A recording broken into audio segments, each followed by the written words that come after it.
जय हिंद, जय भारत। सैनिक न्यूज टुडे में आपका स्वागत है। मैं अशोक फौजी। ओआरओपी के 10 वर्ष पूरे हुए, सरकार जो है इसका जश्न मना रही है, लेकिन लगातार पूर्व सैनिकों में रोष है कि हमारी विसंगतियां दूर नहीं की गई। इसी को लेकर जो है ना बैठ के हर जगह हुई और काला दिवस भी मनाया गया। अभी हाल ही में 10 तारीख को जो है राजस्थान टोंक के अंदर जो है गौरव सेनानी पूर्व सैनिक संस्था, जिसके अध्यक्ष सूरजमल जाट है, उनकी अध्यक्षता में बैठक हुई और वहां गणमान्य सभी पदाधिकारी पहुंचे। एफयूए के काउंसिल मेंबर किशन लाल चौधरी जी भी वहां पहुंचे और अपने विचार रखे। गौरव सेनानी पूर्व सैनिक संस्था जो है एफयूए एफिलेटेड है और उन सभी ने जो है ना जानकारी दी और उन पर चर्चा की। अभी देखे आप आगे का वीडियो और वीडियो को ज्यादा शेयर करें और कमेंट कर अपनी राय दें। जय हिंद, जय भारत।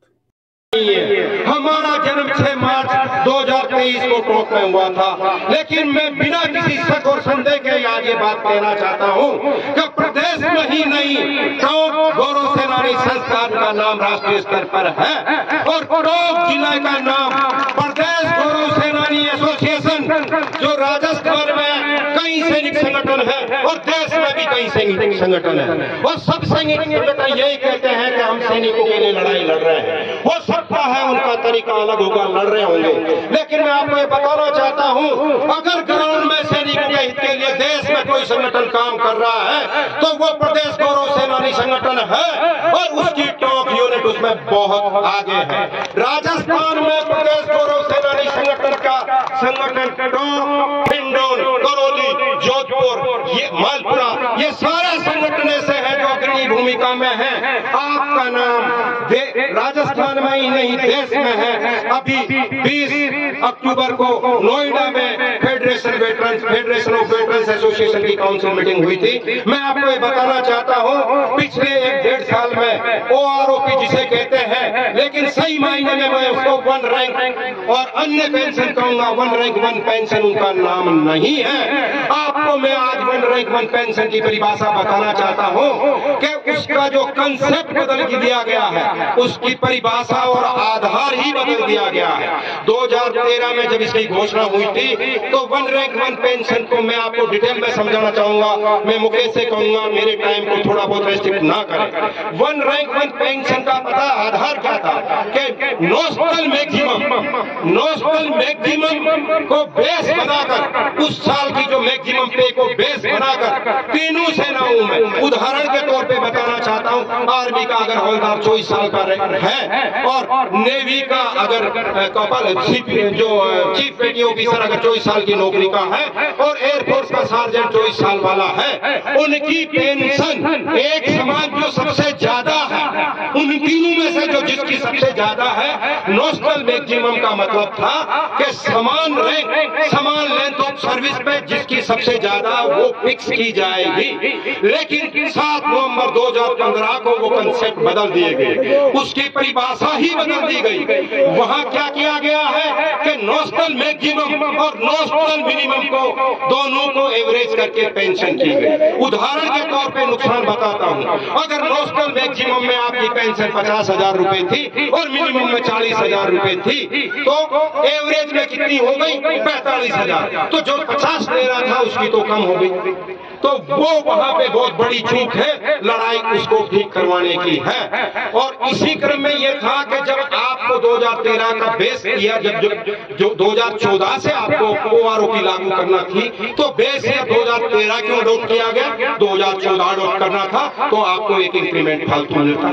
अभी थोड़े दिनों से ओआरओपी के बारे में एक कंसेप्ट बनाया गया, सभी सैनिक कल्याण निदेशालयों को सारे राज्य में उनको आदेश निकाला गया कमांड हेडक्वार्टर से, वेटरन्स डायरेक्टोरेट से, कि 5 बंदे एक कमांड से आएंगे और उन 5 बंदों में कौन होगा? एक हवलदार होगा, एक नायक होगा, एक लांस नायक और 2 सिपाही होंगे, और वो होंगे जिनको मैक्सिमम ओआरओपी में फायदा हुआ। मतलब जिसको कोई फायदा नहीं हुआ वो नहीं होगा, वो आएंगे, वेटरन सेल उनका एक्सपेंडिचर आने जाने का किराया वहन करेगी, उनको होटल में रखा जाएगा, उनका खर्चा वहन किया जाएगा, उनकी काउंसलिंग की जाएगी और फिर राजनाथ जी के सामने वो जय जय करेंगे, जयकार लगाएंगे, साहब हमें ओआरओपी में बहुत ज्यादा फायदा हो गया। तो इन चालू को फेल करने के लिए 7 नवंबर को भी ऐसा ही एक प्रोग्राम था, जिसमें हर एक सैनिक कल्याण डायरेक्टर को 2 आदमी अपने साथ ले जाने थे। बीकानेर से मेरे एक नौन मित्र का मेरे पास फोन आया, उन्होंने कहा साहब मुझे दिल्ली बुलाया गया है मानेकशॉ उसमें OROP के बारे में मुझे ABCD पता नहीं है, मुझे जाके क्या बोलना है। मैंने उनको जब ये कमियां बताई कि तुम्हें यस मैन बन के बुलाया गया है, जो लेमैन की तरफ जाके आपको वहां पे यस कहना है कि साहब हमारे को OROP में बहुत फायदा हुआ है, तो उस प्रोग्राम को हमने संभाल लिया था। राष्ट्रव्यापी सैनिक संगठन ने उसका विरोध किया, 7 नवंबर को काला दिवस मनाया गया और प्रधानमंत्री जी को वो प्रोग्राम कैंसिल करना पड़ा। वो संगठन की शक्ति थी, आपको संगठित होना पड़ेगा, अगर संगठित होंगे तो OROP मिलेगी, नहीं तो नहीं। OROP का बेसिक कंसेप्ट क्या था? बेसिक कंसेप्ट ये था कि भारतीय सेना में 85% जो जवान है वो 15 से 17 साल और 20 से पहले 21 तक नौकरी करके आ जाते हैं, उनकी संख्या 85% है। OROP इसलिए लागू की गई थी कि उनकी पेंशन कम होती थी और जिम्मेदारियां बढ़ जाती थी। जो आदमी अगर 57 और 58 में रिटायर हुआ है, जैसे पैरामिलिट्री फोर्सेज के भाई हैं, वो भी सैनिक हैं, अर्ध सैनिक जो हैं, लेकिन वो 60 साल तक नौकरी करते हैं, तो उनके केस में OROP लागू क्यों नहीं की गई? क्योंकि भाई जब आप पहले आ गया तो कंसेप्ट तो ये था ना, OROP तो उनके लिए बनी है। तो उन हालातों में OROP का बेनिफिट जिनको मिलना चाहिए था उनको मिला नहीं है। और इनकी जो कमियां मैंने जो आपको बताया नोशनल वाली हो गई। फिर उसके अलावा मैं आपको ग्रुप एक्स का एक एग्जाम्पल देता हूँ कि ग्रुप एक्स में जो है 1 जुलाई 2016 के बाद में जो रिटायर हुए हैं उनकी टेक्निकल पे उनको 6200 रुपए मिलेगी पेंशन के साथ, और 1 जुलाई 2016 से पहले वालों को 3600 मिलेगी। अरे भाई वो यूनिवर्सिटियां बदल गई या वो टेक्निकल एजुकेशन बदल गई, वो डिग्री का आधार बदल गया, कोई तो जस्टिफिकेशन रखो। जब डिग्री सेम है, सर्टिफिकेट सेम है, तो उनको 3600 दोगे, तो बाद वालों को 6200 दोगे। सेना में जो लोग भर्ती हुए हैं उनके टर्म्स ऑफ एंगेजमेंट में 15-17 और जो लिखा हुआ, जब वो अपने टर्म्स ऑफ एंगेजमेंट पूरे करके आ रहा है और पेंशन ले रहा है, तो प्रीमेच्योर वर्ड ही कहां से आया? तो आपने OROP दे दी, वाहवाही लूट ली, 1,25,000 करोड़ दे दिए। भाई किसको दे दिए? आपने लागू किया, आपका बहुत बहुत धन्यवाद। आपने पहले वाली सरकारों ने OROP लागू नहीं किया, आपने लागू कर दिया। मैं तो ये कह रहा हूँ 21 दिसंबर 2013 तक जो रिटायर हुए थे उनकी पेंशन 2024 में सेम रैंक वाला, सेम लेंथ वाला आ रहा है, उससे ज्यादा है। तो आपने OROP में क्या दिया भैया? 10 साल में अगर किसी की तनख्वाह नहीं बढ़ी तो क्या दिया? इसके तो कंसेप्ट OROP के तो ये थे ना कि notional maximum, same length of service और सेम रैंक वाले आदमी की पेंशन 5 साल में रिवाइज होगी 3% बढ़ोतरी के साथ, लेकिन वो आज हो नहीं रही। सेम यही केस रिजर्विस्ट पेंशन के केस में है, जिनको कुछ मिल ही नहीं रहा, रिजर्विस्ट वालों को 9,000 देके देखा रखा आपने।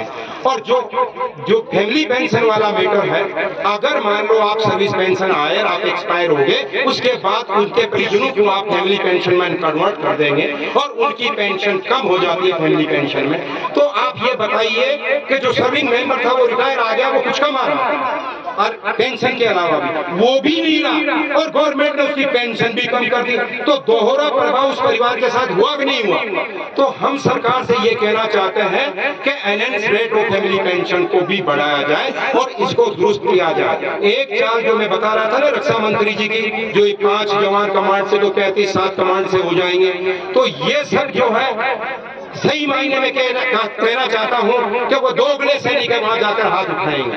आप किसी भी विचारधारा से बंधे हुए हो, वो कोई फर्क नहीं रखता ऐसा, लेकिन आपको अपनी बात कहने का वादा होना चाहिए। मैं संगठनों की बात इसलिए कहता हूं कि हमारे संगठन में बड़े बड़े पदाधिकारी बैठे हैं, चाहे वो जनरल हो या मेजर जनरल हो, लेकिन उनकी विचारधारा के सामने अगर उनको बात कहने की आती है तो उनकी नानी मर जाती है। अगर आप सैनिकों के संगठन के मुखिया बन रहे हैं तो सरकार के सामने धरने से आंख में आंख मिलाकर बात कहिए कि साहब हमारी ये मांग पूरी करिए, हम आपके साथ हैं। और ये राजस्थान प्रदेश गौरव सेनानी एसोसिएशन ने 5 नवंबर को झुंझुनू में दिखाया। हमारी पुनर्वास विसंगति को लेके हम 2 साल से लड़ाई लड़ रहे हैं, आप सबने उसमें भरपूर सहयोग दिया है। टॉप की टीम ने हमेशा ही बखूबी उसमें किया। जो मेरे न्यूली जो आए हुए वेटरन्स भाई यहाँ बैठे हुए हैं, जिनके ऊपर प्रीमेच्योर का टैग लगा है, आप प्रीमेच्योर में उनको जो है वो आरोपी से बाहर कर रहे हैं। पुनर्वास व्यवस्था को आपने जातिगत आधार में बांट दिया, तो वो जाएंगे कहाँ? ऊपर से आप ये भी कह रहे हैं कि अग्निवीर बहुत अच्छी स्कीम है और हम अग्निवीरों को भी जो है राजस्थान में जेल प्रहरी और पुलिस में देंगे। आप बताइए कहाँ से देंगे साहब? 64 को 74 करेंगे? हमारी में तो जो दिया हुआ है उसमें तो पहले से ही हमारी जीरो कर दी है। नाम के लिए हमारा पुनर्वास है, सीटें हमारी, आज का नुकसान आप सबने देख लिया है, और नहीं देखा है तो मैंने एक वीडियो डाला था थोड़े दिनों पहले। अगर जो भी सैनिक पुनर्वास के बारे में जानना चाहता है तो उसे जरूर देखें, आपके पूरी कहानी समझ में आ जाएगी। अगर आप संगठित रहेंगे तो सरकार झुकेगी। सैनिक कल्याण मंत्री जी ने 4 अगस्त को हमें मिलने का टाइम नहीं दिया था, आप सबको मालूम है। उसके बाद हमने ट्विटर पे विरोध किया। अभी सरकार के सामने हमने दोबारा बात रखी तो 5 नवंबर को सरकार ने ये बात मान ली है कि आपके साथ विसंगति हुई है और उसको हम दुरुस्त करेंगे। तो मैं ये कहना चाहता हूँ, आप संगठित रहें, एकत्रित रहें। शक्ति जो है वो संगठन में होती है। आज जिन जिनको पदाधिकारी बनाया है वो कांटों का ताज है। अपने साथियों से सहयोग लें और अपनी भागीदारी 100% निभाएं। यही मोटो लेके